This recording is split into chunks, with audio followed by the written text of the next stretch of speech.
potential do you see in the city? Type of potential I see in the city. I see a lot, honestly. It's actually funny. We asked our guest this question here for a podcast. Start with me. Shout out for a podcast. YouTube. Subscribe. Turn it up. Honestly, I see it being limitless. Honestly, just on the music side alone, we have so many people doing different things. I remember Alex one day said, like, I wonder what's the difference between what we go to like concerts and showcases in the city, and what's the difference between that and mainstream. And talent-wise, we both agree there is none. Like there is none at all. It's everybody's different. It's just the look that people get. So, to honestly agree and to wrap up that question, this is Richmond, the 804, home to iconic figures like Maggie Walker, L. Douglas Wilder, and Arthur Ashe.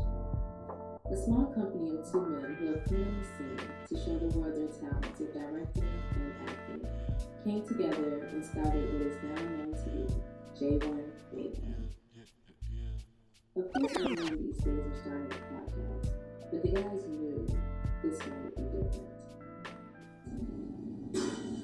So, I'd say a year before I met Alex and Jesse, me and my friend Rob, we had talked about doing a podcast, but he ended up leaving and he ended up going to Atlanta to, do some stuff for a job.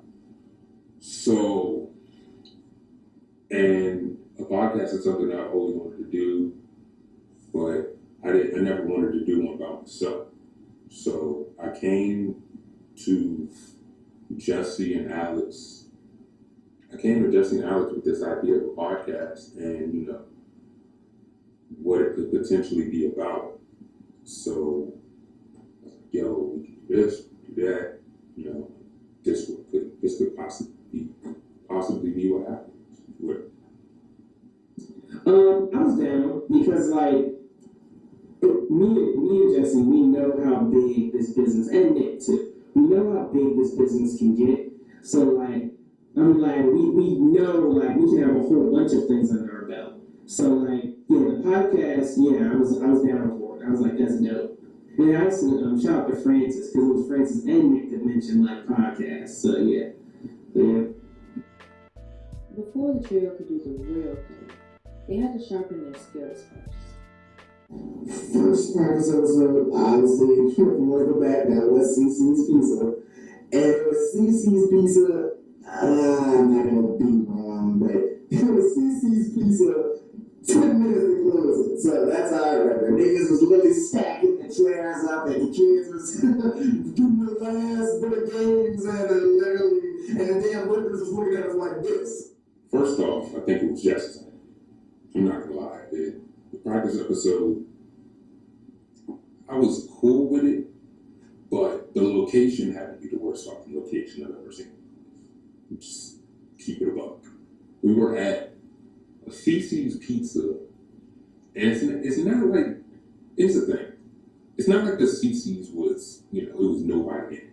It was a bunch of kids in there. And, running around screaming. We got the practice episode on Instagram Live, and our boy Shaman was on the other side of it.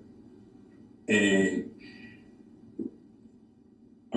I'm sitting here, we talking about stuff, and it's nobody on the line.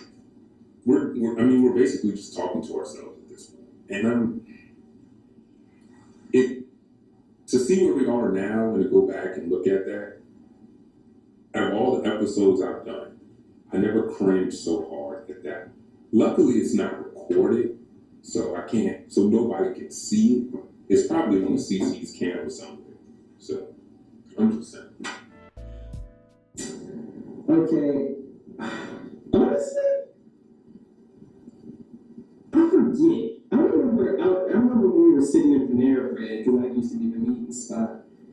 And, like, we were coming up with, I really can't remember too many of the names from back then. It was just, I remember we had some, but I really can't remember too many of the names from back then. I do remember, like, the A4 podcast, and it was kind of like, I'm down, like, it was more about just once we get a name,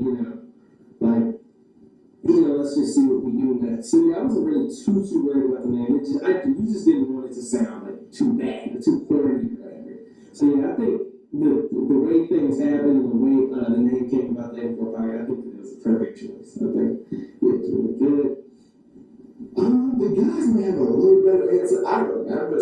I really can't remember too many. I remember some. Actually, no, I don't. I don't. Like, I feel like a couple of years, like a year ago, I could probably answer this, but honestly, I don't. I don't. Hopefully, we can find a list somewhere on a notebook or something. That'd be dope. But yeah, I actually don't. Honestly, I wasn't too. I think. I'm sure it'll be cheesy. I'm sure the J1 Day 1 podcast was thrown in there, but and honestly, I'm glad. Came up as soon as we started the podcast. Like, when I say we would press record, and it just came to my head. So, I was already at BCU preparing, like writing out the topics and stuff. And Jesse and Alex were 20 minutes away, I should say. And for the week, I still didn't have a name. It's like, okay, now they're like, yo, we 10 minutes away. And yeah, we still don't have a name. 10 minutes later, here they are, walking in the door, saying, you ready? You ready? I'm like, I'm lying. I'm like, yeah. But in my mind, I'm like, yo, I don't have a name. They might kill me. Yo, it's time to leave J1 Day. So, we start, we start recording, and I'm like, all right, just come up with something. Just come up with something. And so, press record, and hey, everyone, this is the 804 podcast. And, I hear it, and I'm like, all right, I completely stole somebody's name. I took somebody's name, and it doesn't matter who it was. Probably some no-name nigga that has a podcast, just have it. And it's like, yo, we kept saying, they said it's the 804 podcast, so now we probably copyright. Now we definitely took something. So we finished up the episode, and they look at me, the 804 podcast. Yeah, 804 podcast. First episode went well. Too bad nobody saw that shit. Nick would airdrop this to me, then what would we do, Al? You can talk to that. So I would airdrop it to me, and I would edit it on iMovie. So the reason, and that sounds shitty in itself, but the main thing was him airdropping it to me. So I think he did that, but obviously it's an album. So the file's big. We would always have problems with things not uploading, things not transferring right. So long story short, a bad transfer. It never, either the file was weird and uploaded to YouTube right, but it was just a transfer, the file had just lost in the sauce. Man, that's and like I said, the file, I guess it was corrupted or something, or it was too, and if the storage space wasn't there, I still don't know what entirely what happened, but yeah, it was just not getting uploaded on YouTube, and I remember we were all like, wow. We were like, you gotta be kidding me. And I remember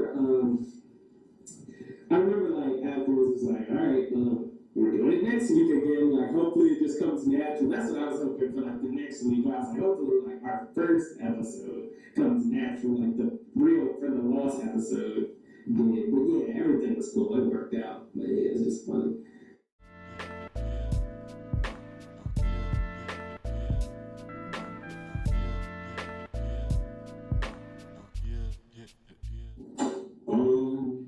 Well, first off, I remember joking rooms, having to leave early and go out and finding another room. Sometimes it took us a good 5 to 10 minutes to find another room because we would have to go all the way upstairs and sometimes downstairs. Sometimes, I do remember one time we had suggested, do you guys just want to finish the podcast in the car or something? And I'm just like, no. one thing about BCU too is also since me and Jesse and none of us really go here. We would always like ask our friends like, hey, could you reserve a room? Because sometimes people come in, interrupt the podcast, and then we have to leave and stuff. So it was something. And the first couple guests, ironically, a little fun fact. Our first guest was actually at Fairfield when we couldn't be at BCU, and it was Daisha, so shout out to her. I remember, I think I had called her that night, and she was like, I was like, hey, are you doing anything? Like, can you come around 7 or whatnot? She was like, yeah, so she was able to do that, so shout out to Fairfield. But our other guests, some of our childhood friends, Nail, shout out to him, Una, shout out to him, and a handful of others. It wasn't just a few Destiny, another one of our childhood friends went to school with her. So it was really cool. People were real down to come out, even do a few scenes here. So always like the energy. Yeah, it was really cool. Yeah, to see you. No, I don't feel like doing that bullshit. But shout out to Daisha, Noah, Destiny, and we had a lot of those people I made great relationships with over the last time being. BCU was their home, but by episode 13, they had run into a problem that nobody could be prepared for. I did not think the podcast would continue, and only because it's not that I didn't think the guys were into it. It was more of, do we really need to do this? I mean, Alex and Jesse, they wanted to do films at first. So it was like, do we really need to do a podcast? So it was more of, nah. And to be honest, I wouldn't have minded if it didn't. Because doing a podcast was something I always wanted to do. And, I did that. Sometimes you just gotta try, and if it doesn't work out, it doesn't work out. And as it soon found place, and this time nothing was going to stop. Brotherhood Studios. So obviously, just like I just explained, we were, having our trying times at BCU, so we were getting tired of it. We wanted to find a place that we could call home. So we were on a hunt. We were going, we were looking all around Richmond, trying to find good studios, trying to find what fits us. And then obviously we came across Brotherhood Studios. Shout out to Drew. And his father, he just, I think his father had like an ad or something now, and he just started throwing it on the group chat, and we were like, all right, we're doing that. And the price was beautiful, not to go into detail, but it worked for us, and yeah, that was the first place that we could really call home. So. And then I saw it the first time. It had mics and everything, so I was like, wow, this is the shit right here, I love it. So the first episode we did in the studio. I was at a Mexican restaurant, and I found out we couldn't get in the BCU library. So it was like hours before the podcast, and I had to hit up Andrew's dad and tell him, we need to use your studio. He was like, cool, okay, well, just give me the money and we can talk about it, and I got you. So we get there, and I'm like, oh shit, I'm not prepared for nothing. Not prepared for this. So it's like, Nick, you just gotta go ahead and just do this. But I don't even think I had the money at first. I don't think I had all the $75 at first. So I was like, okay. So I get Jesse and Alex on the phone. I'm like, okay, this is the price. This is how we have to do this. We have to make a decision now. So made a decision, just do 75 a month. All right. I had a guest that came on. That's too many men. Yeah, Jasmine Zoe, had fucking OG Ella, had my man Lord Sleezer there, had Rick Ricky Lee, he had Johnny, he had, damn, my man DJ Talent. It's just a whole slew of people that I'm glad came in the podcast. So, or the studio. Because it just, when we had the mics and everything, it made me feel like, this is for real. This is what I always want. In May of 2021, talks were already in place to find a new space, and that's when they stumbled upon Cam's studio. The thoughts were leaving Quadrant. I remember the thoughts were kind of like, okay, we're moving up, we're improving. One of the big things for us from Quadrant was just getting more control of the space. And now we have more of that, so that's really cool. And in the new space we're in, shout out to Cam. His shop is really cool. And he's been really flexible with us. So it's been cool. He'll let us set up and everything like that. And if it's like a time restriction, he's cool with it. So just a little bit more freedom. And yeah, we're really rocking with the new space. A lot of people know Cam. We met Cam on the podcast, so it's really cool. It's been really cool. It was time to be Quadrant Studios. I'm not gonna lie. It was one of those things where shit is good in the beginning, but hey, it's time to go. It's not that the relationship was kind of sour. It was more so, hey, it's not working for me. It was no hard feelings, but yeah, it's just not working for us no more. So, and the new studio we in now, it's more freedom. It's more us. It feels like something we should have always been in at all times, So, I love it. Shout out to Cam for providing us with that space. 100 episodes in, and these boys are not even close to being done. Whether it's the podcast or filmmaking, these boys are riding this momentum, and it's no stopping them anytime soon. Episode 100. Just thinking, man, we've been doing this for a minute, and this is life, this is what our life looks like, and this is honestly couldn't be happier doing anything else. Truly with my brothers, we doing what we love week in and week out. When times are tough, we're doing it. When times are great, we're doing it. And just really, I just think consistency. We've just been so consistent. And then really, all that hard work that we've been putting into it, it's paying off, and people are recognizing it, and people are wanting to come on so we can help promote their stuff. And it's been really cool. It's been really cool stuff. Damn, consistent.